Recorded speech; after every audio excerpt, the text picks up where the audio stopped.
today that I was going to make some fermented carrots. Not just any old fermented carrots. I am going to be making dill fermented carrots.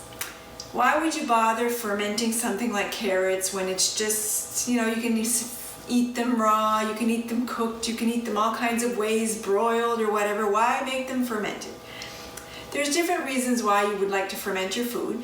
Let's say you have an abundance of all these vegetables and things coming in the summer and you'd like to just try to preserve them in a different way. So fermenting is another way of preserving your foods for longer periods of time. Like a fermented carrot, once it's reached its fermented stage and it's in the fridge, it can last for a good 6 months. Another reason why you may want to dive into the fermentation world is for the health benefits. So when you're doing fermentation, what you're doing is you're creating an environment where hopefully preventing the bad bacteria from getting inside of your jar through the fermentation process and encouraging the development of good bacteria. Now we've all heard about these probiotics and the effects and the health effects of probiotics. Well, this is exactly what you do in the fermentation process. You're creating this good bacteria that's extremely good for your digestive health and whatnot. You are creating an oxygen-free environment where the good bacteria is feeding off the sugars of your fruit or vegetable that you're fermenting to create the lactobacillus bacteria. And it also tastes really good. So you can use this if you're having a sandwich and you don't have any vegetables. You can put this as a side. You can use this and you can put them on top of a salad. So there's many different uses where you could use a fermented vegetable or fruit. So all of these carrots have been washed and peeled very well. So we always want everything to be really clean. So you wash your vegetables well, make sure your hands are nice and clean. So the first thing that we need to do is we're going to cut these carrots up. I just happen to have a nice little slicer here that kind of makes them a little bit prettier. It's not necessary, it'll just make it look nicer inside of the bottles. So I'm going to proceed to chop up not chop, but just slice these carrots. And some are big, some are small, doesn't matter. We're just going to throw these all in the jar.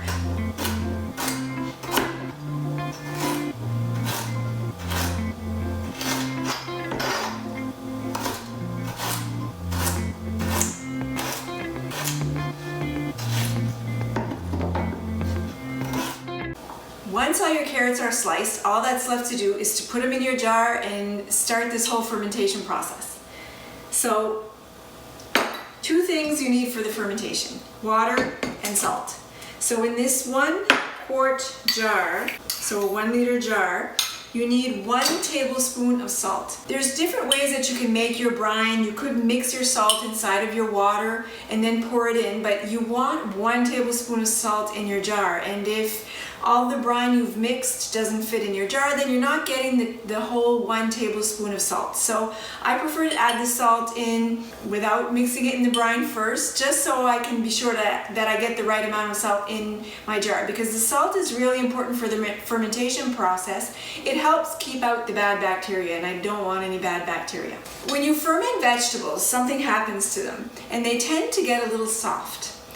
Apparently there's something that you can do to help prevent that, and it's to incorporate tannins inside of your jar.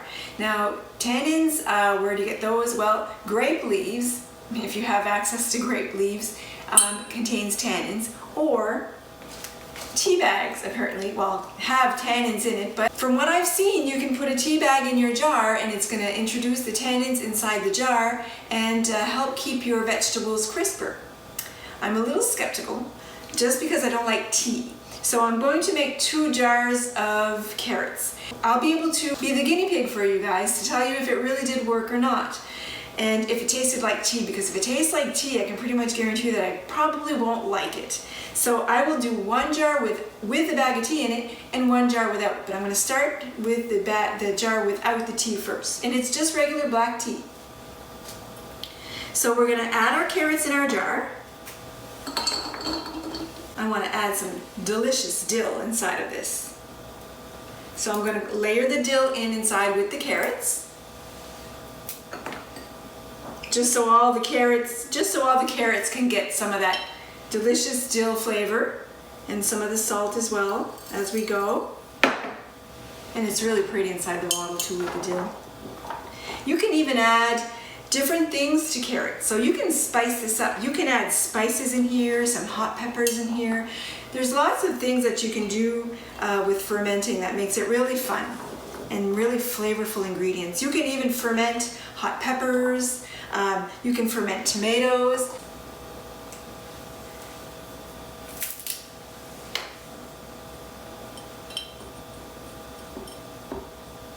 Some more dill, some more carrots.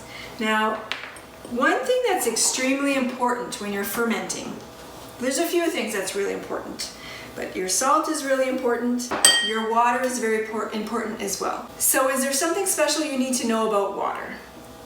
It's better if you can use non-chlorinated water. The chlorine in the water seems to sometimes cause issues with fermentation. So if you can get non-chlorinated water, that's better. Do you need to go out and buy it? No, not really. If you have chlorinated water at home, you can boil it, let it sit, come back down to room temperature and use that. Or you can use filtered water or spring water. I have a well. But I just happened to be making kombucha this morning, and I always boil my water when I make kombucha, so this is boiled water. So I get well water and boiled water, I get it all. So this is what we're going to fill our jar with. Another thing that's really important is you want to make sure that your vegetables are really packed down inside your jar. We are creating an oxygen-free environment for the fermentation to happen.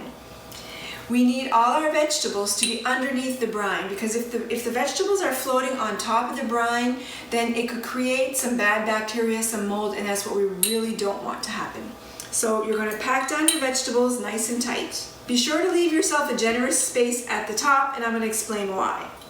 You should use a weight to help hold your vegetables underneath the brine.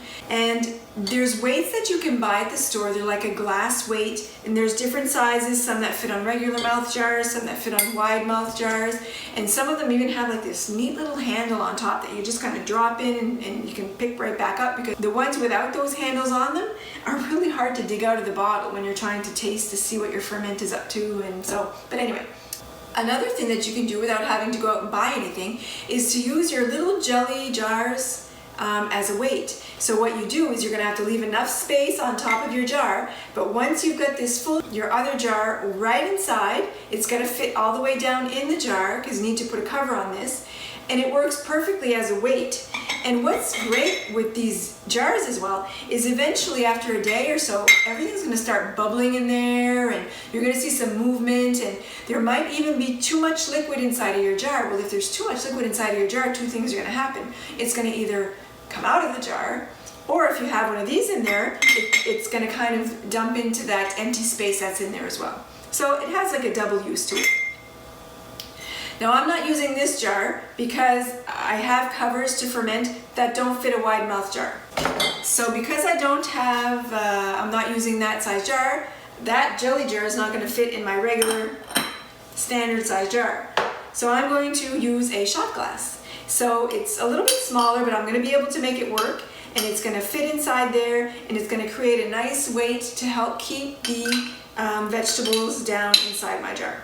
You can use your standard canning covers for it, your two-piece canning covers, and use that. And don't twist it on really tight. Just put it on like you would usually, a normal pressure to close your jar.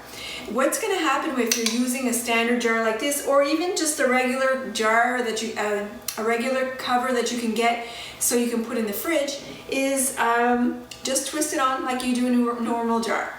What you do need to do, and it's very important that you do this step, is every day you need to burp your jars. Now what does burping a jar mean? Is every day you're going to have to come and unscrew your jar and let the gases out, because this is fermenting and bubbling, but it's also creating gases. And so these gases, if you don't release them, are going to build up, and they will blow your bottle. You will have glass and carrots all over your kitchen. So make sure every day that you burp your bottles. So if you're using a cap like this, you burp your bottles once a day. And sometimes when you're using the two-piece lid, this cap will actually seal on top of your bottle. If that happens, just take like a can opener or a bottle opener and just kind of lift it off, and you'll really hear the gas escaping the bottle. So it's pretty neat. If you're using just a regular standard cap that screws on, sometimes it even like pops in your hand, like it builds a lot of pressure in there. So be sure to burp. I won't need to be burping because I have a this kind of system going on. So this is a cap that screws on the top of my jar and has a hole in the middle, and then I place this contraption on top. So what this does is I'm going to fill this about 2/3 full of the water as well, and then there's another cap that goes on top that has tiny little holes in it, so I don't need to burp this. So I put this on top and I screw this on, fill this with water, and the excess air and gas and bubbles and everything will be coming out through this, which should eliminate the need for me to burp, or it should eliminate as well too much of the liquid seeping out of my bottle. And I'm not saying it's not going to happen or that it can happen, but it should reduce that a little bit. I'm just going to add, just need to see, make sure. I think I'm pretty much as far up as I can go. With the carrots, I'm just going to add a little bit more dill on top. I've got all my salt in there already. And now I fill this up with the water.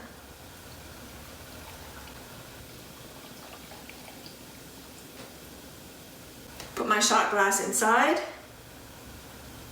It helps stop the vegetables from floating, and that's the big issue, is your vegetables floating to the top.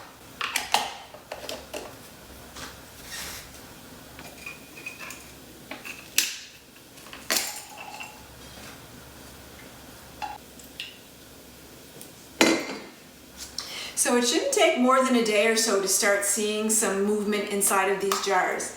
So what you're going to see is you're going to see bubbles going on in there and bubbles going up your jar, and that's what you want to see. It's all normal part of the process of fermentation. So how do you store these jars? What you want to do is you want to store these, the best case scenario is somewhere between 65 to 70 degrees, but I don't know about you, it's a lot hotter than that, and it's not that hot in my kitchen, but it's more than 70 degrees for sure. So because it's warmer in my kitchen than recommended, I'm going to leave these fermenting on my countertop out of direct sun for somewhere around 3 to 4 days. After 3 to 4 days, I'm going to tuck these away in my fridge. It's going to slow the fermentation process down considerably, but it's still going to continue fermenting. After a couple weeks, I'm going to taste it to see if it's how I like them before I start eating.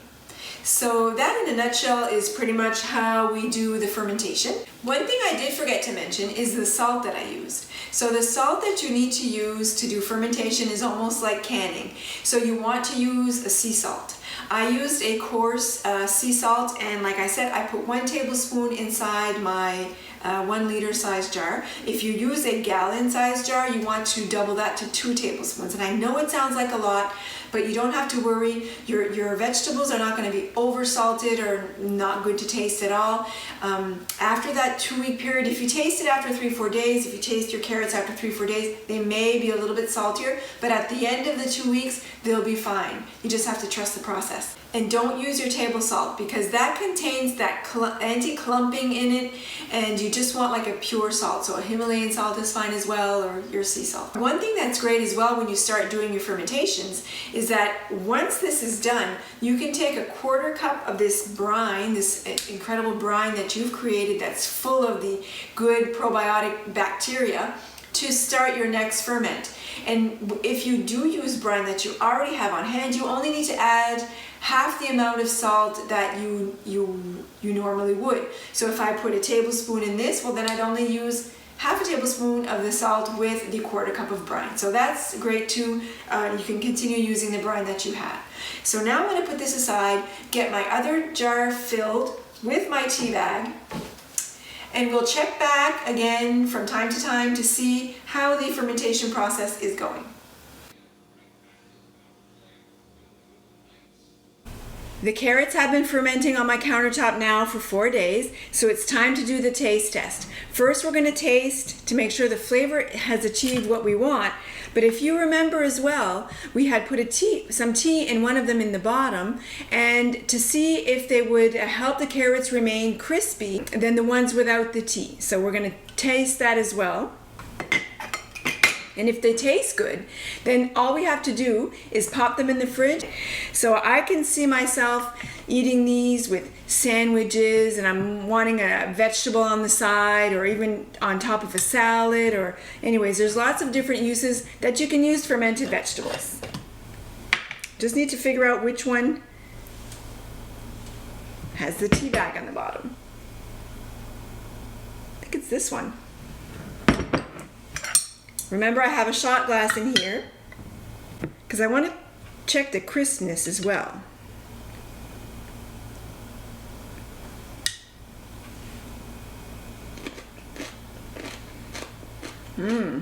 Really good with the dill flavor and a little bit of the saltiness of the brine, the tanginess of the ferment. Delicious. And I think that's the one with the tea.